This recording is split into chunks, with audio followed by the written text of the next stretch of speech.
নমস্কার বন্ধুরা, মিটমিরা চ্যানেলে আপনাদের সকলকে জানাই স্বাগতম। আশা করি আপনারা সকলে ভালো আছেন। তো আসুন, আজকে আপনাদের জন্য নিয়ে এসেছি নতুন একটি রেসিপি। তো আবারও চলে এসেছি কাতলা মাছের নতুন আরেকটি রেসিপি নিয়ে। শীত চলে যাওয়ার আগে অবশ্যই একবার এইভাবে কাতলা মাছের রেসিপিটা করে খেয়ে দেখবেন, আশা করি ভালো লাগবে। তো তার জন্য আমি এখানে প্রথমে 5 পিস কাতলা মাছের পেটি নিয়ে নিয়েছি। এবারে মাছটাকে আমি প্রথমে ম্যারিনেশন করে নেব। তো ম্যারিনেশনের জন্য লাগছে নুন,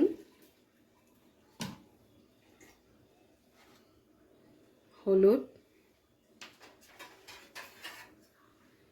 আর একটু সামান্য সর্ষের তেল।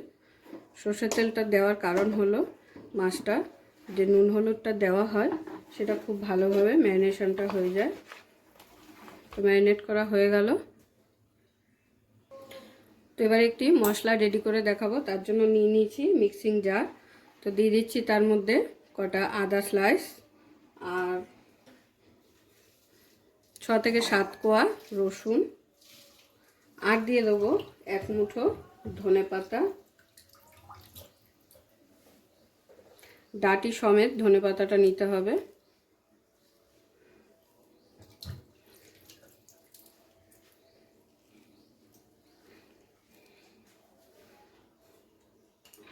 এবারে দিয়ে দিচ্ছি কটা গোলমরিচ। যারা যেরকম ঝাল খাবেন সেই অনুযায়ী লঙ্কাটা দেবেন। আমি এখানে 4টে কাঁচা লঙ্কা দিয়ে দিলাম। তো এবারে এটাকে একটু মিহি একটা পেস্ট তৈরি করে নেব। তো দেখুন, পেস্টটা আমি রেডি করে ফেলেছি।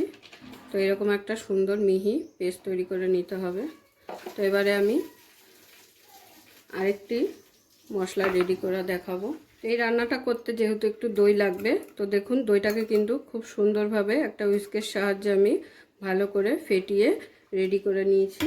তো এবার চলুন রান্নাটা শুরু করছি। প্রথমে আমি মাছগুলোকে ভেজে নেব। তো মাছগুলো ভেজে নেওয়ার জন্য কড়াই এখানে বসিয়ে দিয়েছি। কড়াইতে এবার দিয়ে দিচ্ছি সর্ষের তেল। তো তেল কিন্তু গরম হয়ে গেছে। এবারে তেলের মধ্যে এক এক করে মাছগুলোকে দিয়ে ভেজে নেব।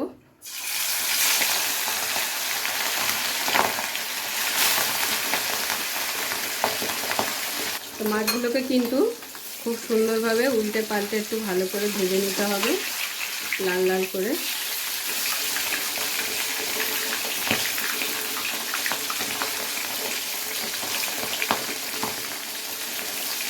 মাছগুলো কিন্তু উল্টে পাল্টে খুব ভালো করে এপিট ওপিট ভেজে নিয়েছি। এবারে মাছগুলোকে তুলে নিচ্ছি। একইভাবে বাকি মাছগুলোকেও ভেজে তুলে নেব। তো বাকি মাছগুলো আমার ভেজে নেওয়া হয়ে গেল। এবারে আমি এই একই তেলের মধ্যে ফোড়ন দিয়ে দেব। দিয়ে দিচ্ছি গোটা জিরে, 2টো শুকনো লঙ্কা আর একটা দারচিনি। এবারে ফোড়নটাকে খুব ভালো করে একটু নেড়ে চেড়ে নেব, যাতে ফোড়ন থেকে একটা খুব সুন্দর ফ্লেভার বেরোয়। তো ভালো করে নেড়ে নেওয়ার পরে এর মধ্যে দিয়ে দেবো পেঁয়াজ কুচি।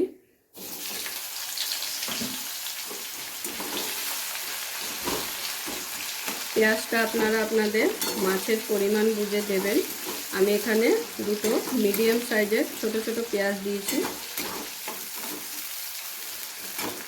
এবারে পেঁয়াজটাকে খুব ভালোভাবে একটু ব্রাউন করে ভেজে নিতে হবে। তো দেখুন, প্রায় 2 থেকে 3 মিনিটের মতো আমি পেঁয়াজটাকে খুব ভালোভাবে ব্রাউন করে ভেজে নিয়েছি। দেখে আশা করি বুঝতেই পারছি। তো এবারে এখানে যে পেস্টটা তৈরি করেছিলাম ধনিয়া পাতা, তো সেটা দিয়ে দেবো।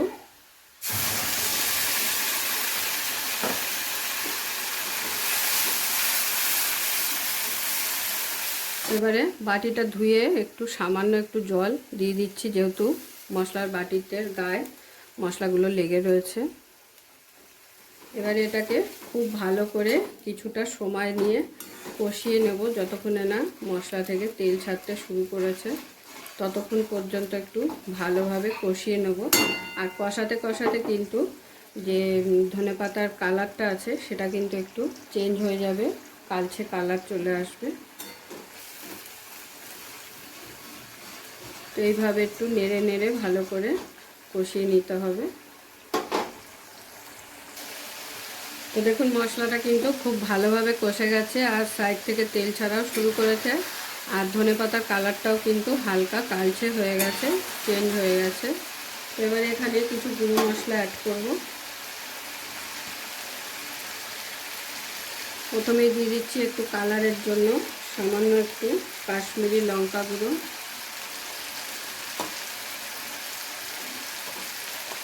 এরপরে দিয়ে দিচ্ছি জিরে গুঁড়ো,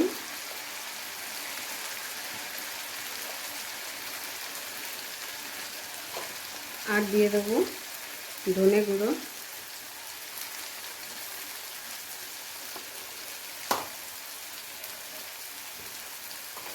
আর হলুদ এখানে খুব বেশি দেব না,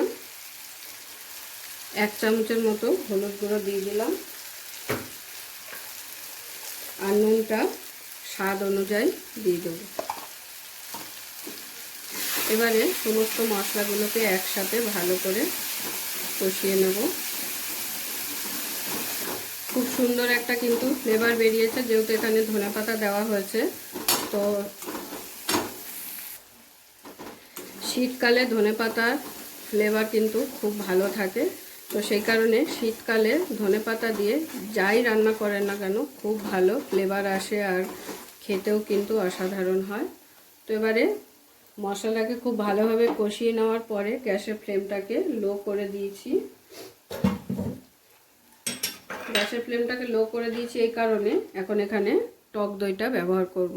তো টক দইটা ব্যবহার করার সময় অবশ্যই গ্যাসের ফ্লেমটাকে লোতে রাখতে হবে, না হলে কিন্তু দইটা কেটে যাওয়ার সম্ভাবনা থাকে।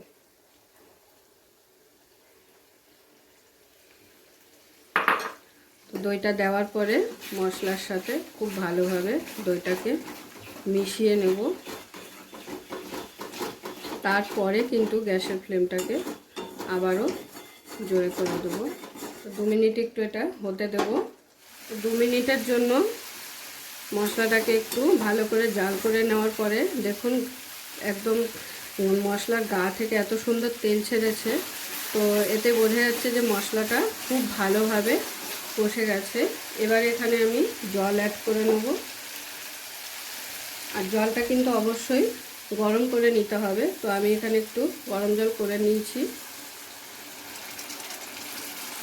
এই রান্নাটা কিন্তু ঠান্ডা জল দেওয়া যাবে না,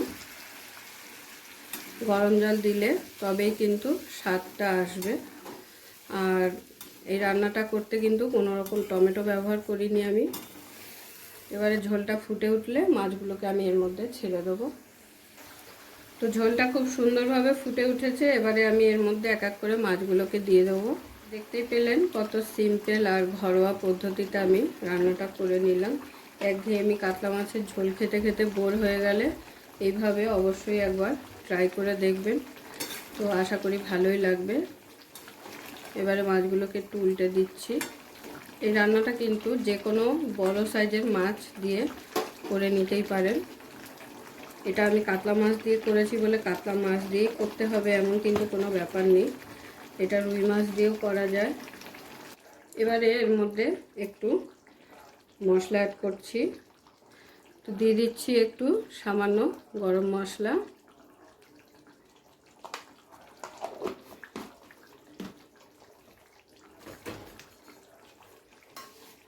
আর দিয়ে দিচ্ছি কয়েক দানা চিনি। এটা অপশনাল, এটা চাইলে দিতেও পারেন, আর যদি মনে করেন যে দেবেন না তো নাও দিতে পারেন। এটা দিলাম ঝালটাকে ব্যালেন্স করার জন্য। এবার একটু ভালো করে মিশিয়ে, যেহেতু গরম মশলাটা দিলাম তো সেই কারণে আবার একটু ভালো করে গ্রেভিটার সঙ্গে মিশিয়ে দিলাম। এবারে গ্যাসের ফ্লেমটাকে লোতে করে এটাকে 10 মিনিটের জন্য হতে দেব। ঢাকা দিয়ে দিলাম।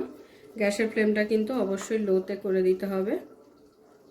তো 10 মিনিট আমি ফুটিয়ে নেওয়ার পরে 10 মিনিট কিন্তু আরও আমি স্ট্যান্ডিং টাইমে রেখেছিলাম। তো এবারে আপনাদের খুলে দেখিয়ে দিচ্ছি। তো দেখুন দেখে কিন্তু খুবই লোভনীয় লাগছে। আর তরকারিটা কিন্তু খুব হলুদ বা খুব লাল হয়নি, গ্রেভির কালারটা কিন্তু একটু হালকা অন্যরকম হয়েছে, যেহেতু এখানে ধনেপাতা বাটা দেওয়া হয়েছে। তো এবারে আমি গরম গরম প্লেটে সার্ভ করে দেখিয়ে দিচ্ছি। পুরো ভিডিওটা দেখার জন্য সকলকে অসংখ্য ধন্যবাদ। এরকম আরও নিত্য নতুন ভিডিও দেখার জন্য চ্যানেলটি অবশ্যই সাবস্ক্রাইব করে নেবেন আর পাশে থাকা বেল আইকনটি প্রেস করে নেবেন নতুন রেসিপির আপডেট পাওয়ার জন্য। তো সবাই ভালো থাকবেন, সুস্থ থাকবেন। আবারও দেখা হচ্ছে আপনাদের সাথে নতুন একটি রেসিপি নিয়ে।